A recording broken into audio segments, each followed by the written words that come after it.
A funny thing happened while I was working on the Welcome to Raccoon City videos. As I booted up Paul W.S. Anderson's 2002 Resident Evil live-action adaptation to plug scenes to compare and contrast, I found myself getting carried away just watching this film instead. It happened on at least 2 occasions. I had to remind myself that I was currently working on a different project, so I had to get back to work. Well, I figured I could do a positive-ish video for a change. Resident Evil 2002 benefits immensely from a variety of reasons. The decision to depict entirely original characters results in a rather unique experience. And this may be the only time that I accept the lack of legacy characters or locations in a Resident Evil film. Anderson stated that he didn't want to use legacy characters or make a straight-up adaptation of one of the game's stories because it would be too predictable. And he was right. We would have become quickly bored just following a story that we know by heart. Had he included any legacy characters, we would have automatically known they would have plot armor. And if he subverted our expectations by killing off a main character, then we would have complained. And he would not have created any of the follow-up films, in some of which he kills off legacy characters. And we complained. He would go on to explain that including a crop of brand spanking new characters would keep us guessing as to who would survive and who would become zombie chow. And again, he was absolutely right. Spoiler alert, some of the characters I believed would make it, didn't, and some that I believe wouldn't make it, did. So now that we've established that this film doesn't include any legacy characters nor legacy locations, what even makes this a Resident Evil film? Grab your lockpick, ink ribbon, and a first aid spray, and let's find out. Resident Evil 2002 is a metaphor for childbirth. Alice and the Commandos begin in a phallic-looking home, travel through a shaft to infiltrate, or inseminate, a uterus-looking facility, fight for survival, and only 2 of them make it out. Twinsies! A bright light opens, then they are taken by men in lab coats into a sanitized facility, and Alice awakens nude in a world of chaos, just like the rest of us. No, but seriously. Resident Evil 2002 begins with an unnecessary info dump, setting the stage right away for what to expect from the live-action franchise. Fortunately, the scene that immediately follows is a masterpiece in visual storytelling. This one little sequence conveys so much information to the viewer. Die-hard fans know that these are the viruses, and the normies can tell these are going to be important later. We can surmise that blue is the T-virus, and green is a question that can keep us interested, at least until it's explained. Whoever this mysterious figure is, just condemned an entire office building to an afterlife of roaming around aimlessly, soulless, and in constant hunger. So basically nothing's changed. Now under new leadership by apparently one John Kramer, Umbrella's Raccoon City branch failed Jigsaw's team building exercises via suffocation, drowning, and other fun activities. Game over! Better luck next year, y'all. But hey, at least they're already buried a little more than 6 feet underground. The original composition by Marco Beltrami and Marilyn Manson doesn't exactly fit survival horror, but man does it fit this scene perfectly. It has a nice, evil laboratory vibe about it. After over 20 years since release, this track still comes up on occasional playlists while working out, running, or knocking out the occasional standard household chore.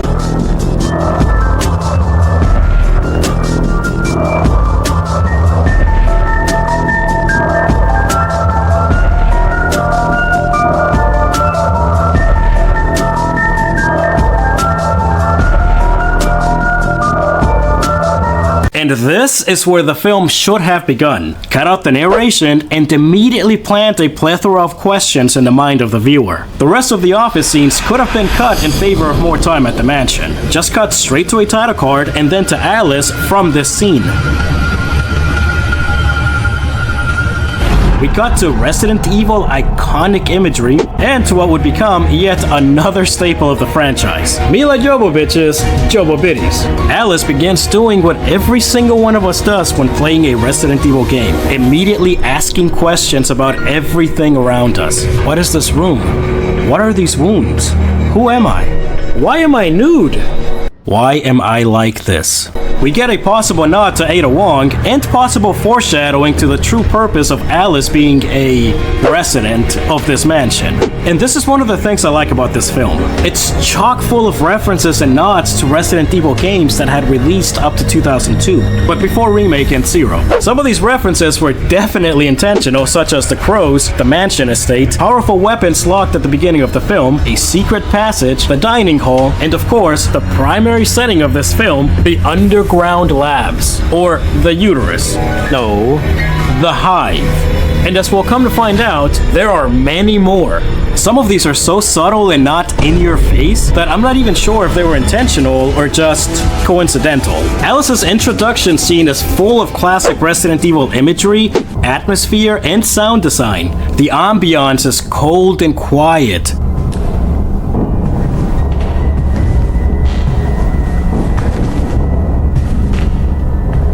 Capturing the unsettling solitude of the games. It's a real downer we can't spend more time in the mansion, but I do understand. The game canon was well into a more action-oriented horror by this point in the franchise. Bruh. Puny god. And this is meant to focus more on the initial outbreak within the underground lab. Also, I don't know what it is about it, but this mansion looks more like a cabana, or a pool house, if you will. I don't know if it's just me. Unfortunately, the film quickly destroys the dreadful atmosphere it has created thus far by bombastically introducing these extremely cool-looking Umbrella operatives, or rather, Umbrella sanitation specialists. No doubt inspired by the Grim Reaper himself, Hunk. Upon learning that she is currently useless due to the home's amnesia-inducing self-defense system, the team secure Alice, along with possible nod to Leon, Matt, and head to find answers elsewhere. We get Chekhov's final battle setup within another game reference, and sensing that his wife might be about to partake in a different type of film, Alice's missing half crashes this party. I'm the party pooper. Upon arriving at the entrance to the hive, we get more appropriate exposition, and the way that this exposition is delivered is one of the many reasons I enjoy this film. The characters in the film are mostly written well. By no means is it Oscar-worthy writing, but they speak and behave like real people. They're rational. Alice, having no idea what's going on because amnesia, being dragged all over cold environments while wearing nothing but a skimpy dress, is frustrated by this point. She becomes pushy, but it's understandable. She wants answers. They want answers. We all want answers. One, very clearly disliking that nudge, remains a true professional, sucks it up, and, although it is for the audience's benefit, exposits to her in the other two tag-alongs. It makes perfect sense for Alice, Matt, and Spencer to ask questions and for one to elaborate throughout these transitional scenes. This is a lot better than opening narration. The commandos remain focused on their task, even if they don't fully trust their carry-ons. Rain is abrasive, but also a professional. Umbrella may be corrupt, but they don't show for their pharmaceutical employer, who has trained commandos on their payroll, by the way.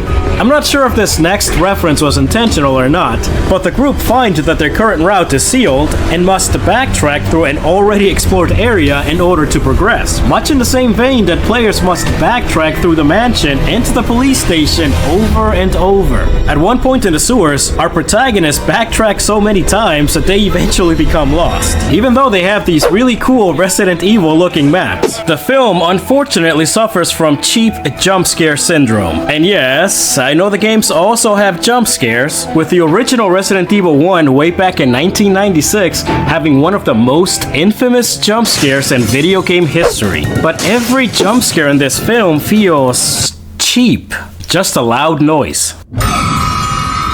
The team arrives at the Spencer Mansion reference, and the commandos do this weird style of jittery room clearing, walking around everywhere, cutting into each other's field of view, crossing each other's paths. Looks cool, but what the hell, y'all? Not very tactical. After cutting through the dining hall, a portion of the team separates, and they arrive at the Red Queen's chamber and possibly to the most iconic part of this film. Iconic enough to even have inspired aspects of future games in the franchise. The infamous laser room looks ominous as all hell. we suspect that something is about to go down. But the film, quite intelligently, subverts that expectation by giving us a jump scare. A good jump scare, this time. After lulling us into a false sense of security, the film blows its load a little too early by giving us the film equivalent of an automatic save icon. The carnage that ensues could have really come out of nowhere by simply cutting out a few frames. At least the film then subverts our expectations properly by removing the most likable character thus far. Wait, is that a good thing or a bad thing? After half of the commando split and one becomes multiple, only the nerdy IT guy remains in this group. Kaplan comes off as a cowardly nerd, quite reminiscent of one Bradley Vickers, who almost got a more accurate nod via scrapped interactions with the helicopter pilot who inserts the team near the beginning of the film. Cowardly or not, Kaplan keeps moving because he has to complete his mission. All the while, Alice begins to grow into herself. The Red Queen makes her grand appearance, and this is probably a good time to mention the obligatory Alice in Wonderland references. But we can speedrun those. Alice is named after Alice. The Red Queen is named after the Red Queen. The virus and antivirus are tested on white rabbits. Alice is introduced in a checkered floor bathroom. Alice heads underground. An emphasis is placed on time constraints, but that could just as well be a Resident Evil reference. The Red Queen goes for a beheading and manages to get at least 2.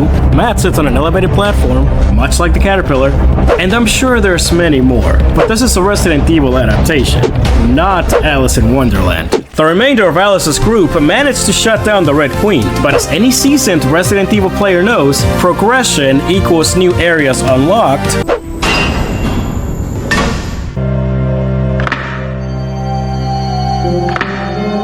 along with new enemies encountered. We check back in with the remainder of the team, among whom is the original Jenna Ortega, Michelle Rodriguez, fresh off of the first installment of the somehow still going Fast and Furious saga. Man, she's so tough. I hope she makes it to...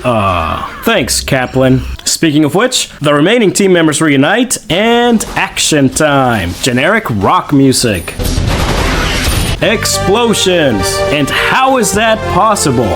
Rain loses her BFF BF, but at least she can still make... Not recommended, but at least that's one way to get out of our relationship. These follow-up lines are the reason I said the office scene at the beginning could have been cut in favor of more time at the mansion. It's pretty obvious what they are.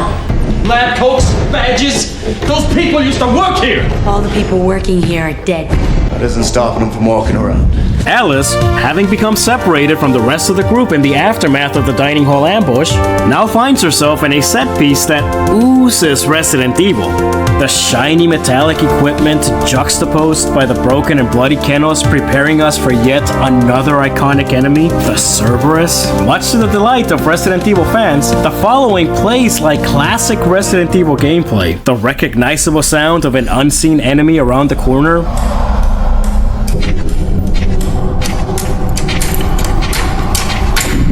our protagonist making a run for it, taking shelter in an uncleared room with danger within, a static overhead shot to highlight an important item on a fallen enemy, our protagonist walking into frame, jump scare Cerberus jumping through the window, you run away to safety, but there's more Cerberuses, more Cerberuses, one magazine takes out 7 Cerberuses, our protagonist parkours off the walls to kick a dumb Cerberus on the face. Okay, not all of this scene is classic Resident Evil, but I really do wish they'd gone all in at least this and the mansion settings. I know they were going for campy and Wesker v Alexa and Code Veronica. Hell yeah. But the music choice makes it more cheesy than campy.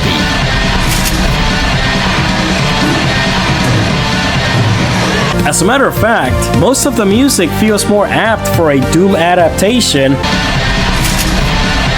than that of a Resident Evil one. And that's not a knock on Doom, that's another franchise I really enjoy. What I mean is that the music is too loud and energetic. Whereas Resident Evil music is much more somber, ominous, and suspenseful. And the Cerberus kick, though it does look pretty cool, doesn't fit this live-action realistic setting as well. I would have also made this tiny change. But check, Alice is now out of ammo. Survival horror, y'all. The film is pieced together with plenty of static and weirdly angled camera shots. Some of them feel like more than just homages that give me the impression that Paul W.S. Anderson truly understood the assignment. Some of the shots feel creepily voyeuristic, while others clearly highlight the main goal of the shot. We catch up with our other straight sheep, Matt, who just happens to run into his zombified sister of all people, and another possible reference to the games, a brother-sister relationship. Oh shit! Damn! What the fuck? But you know what isn't a reference to the games? His sister, Lisa, now a zombie, for some reason hisses. Every zombie in the film hisses instead of moaning.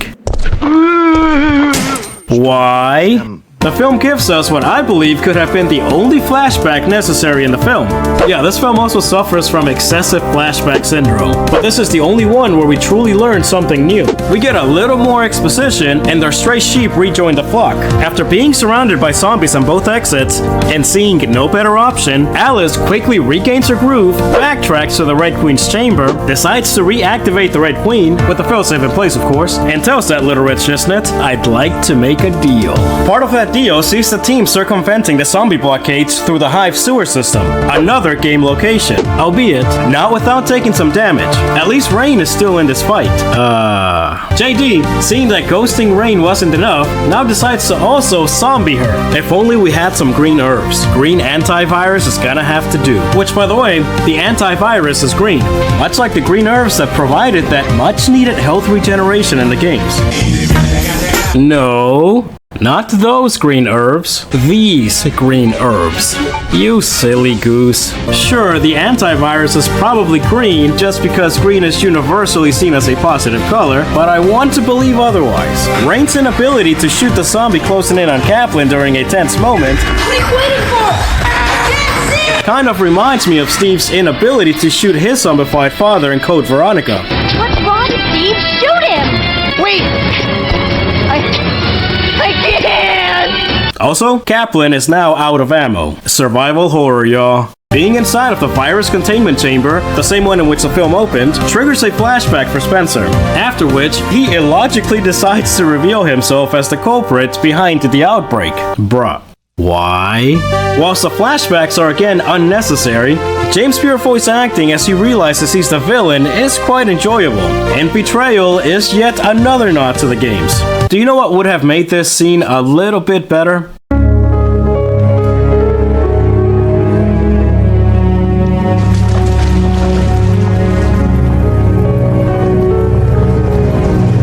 Once again, lulling us into another false sense of security right before the big reveal. Here's a major plot hole I noticed. The Red Queen isn't some random, out-of-shape dude who makes minimum wage and may have dozed off or looked away. She is state-of-the-art artificial intelligence. She has eyes and ears everywhere in the Hive and the mansion, including the virus containment chamber. She's Always watching. So how does the Red Queen not recognize and oust Spencer as the culprit? She has identifying files on a random sanitation team, so why not on the mansion security team? And also, are these two the only security to the Hive? Are there no other security guards anywhere in the Hive? Spencer, who's named after Oswald E. Spencer, a founding member of Umbrella, is quickly and unceremoniously dispatched by the fan favorite Liquor. While Slickers do not mutate after feeding on fresh DNA, I do understand what they were going for. The Red Queen won't allow the rest of the group to escape until Rain is properly taken care of. Wow. That's very thoughtful of her. So Rain, quite heroically, offers herself as a sacrificial lamb so that the remaining group can be allowed to escape. Alice refuses, and Kaplan reunites with him while frying. That homicidal bitch. Our survivors hop on the tram, recover the antivirus, and administer Rain with said antivirus. Yay! Rain gets to live! I was beginning to worry. Oh no. Yay! Also, I suppose that's another unadvisable way to get out of our relationship. Follow me for more relationship advice. But not so fast. The mutated Liquor catches up to the train, yeets Kaplan out of the control room, and we have a final boss fight. Although the CGI is a little wonky because this is a video game movie that came out in 2002, the practical does look pretty solid. And I know a lot of people complained about the Cerberus effects, just a bunch of raw meats played over real-life breathing good boys. I actually don't see much of a problem. Where the effects stand out as a negative the most is, of course, the CGI version of the liquor. But again, video game movie, 2002, so yeah. And at least our protagonists have an actual fight with problem solving and application of lessons learned. Unlike some other films, the series of Chekhov's plot devices from earlier come back into play and our heroes defeat the final boss. Whilst there isn't much to the tune of puzzles, there are plenty of areas that require numerical access codes. Low bar, I know. And the final boss is defeated much to the effect that bosses are defeated in Resident Evil games in a puzzle format, especially the Nemesis, up to this point. Plus, the laser room can be seen as a puzzle of sorts, one that should you fail, you end up becoming a puzzle yourself. Although needlessly convoluted traps have been a mainstay of Resident Evil since day one, Alice, sadly, is no bearded legend. Also, oh no.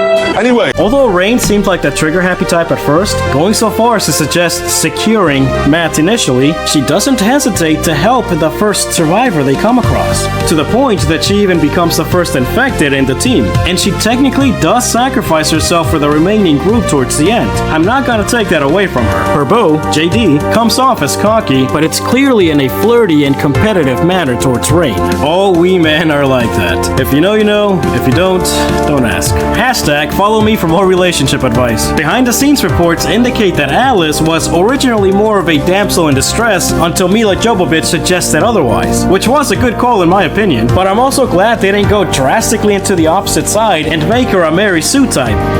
But that'll be immediately rectified in the first sequel.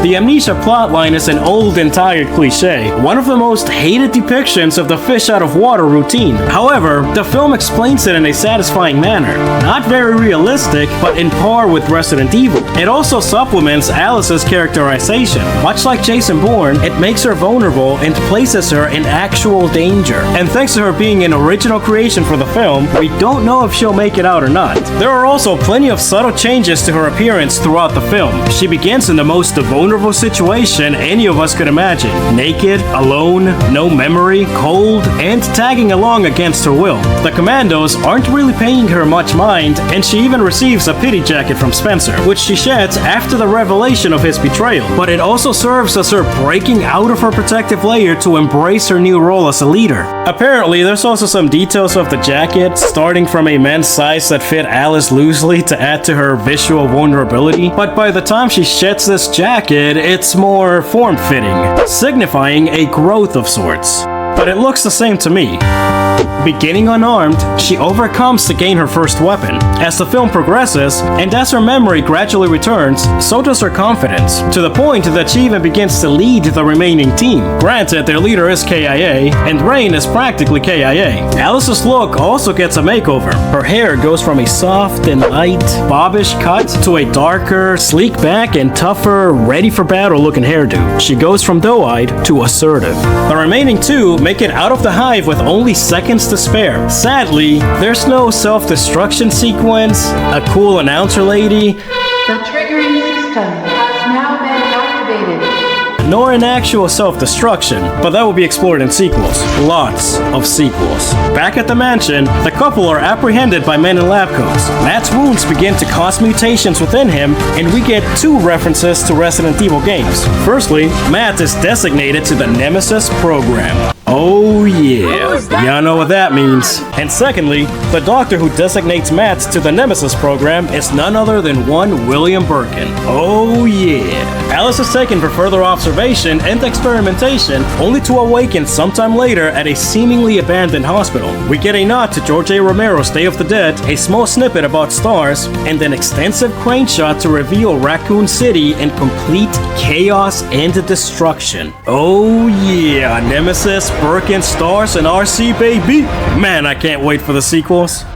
Paul W.S. Anderson was reportedly in constant struggle with himself regarding the ending to the film. He could often be spotted working and reworking the film's ending while on set, clearly dissatisfied with most of the drafts until the end.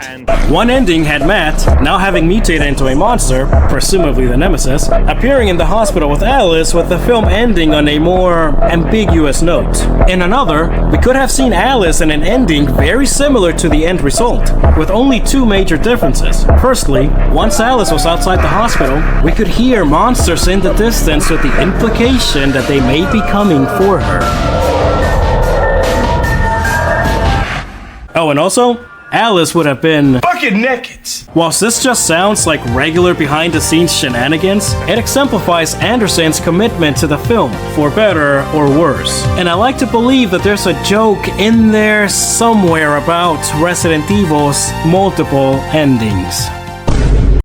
Whilst Resident Evil 2002 may not include any legacy characters or locations from the games, it certainly implements many fundamental elements, many of which may have sadly gone unnoticed. The film was reworked from a Paul W.S. Anderson ripoff script of the OG Resident Evil, and that's not trash talk, that's in his own words, and is intended as a sort of prequel to the events of Resident Evil 1.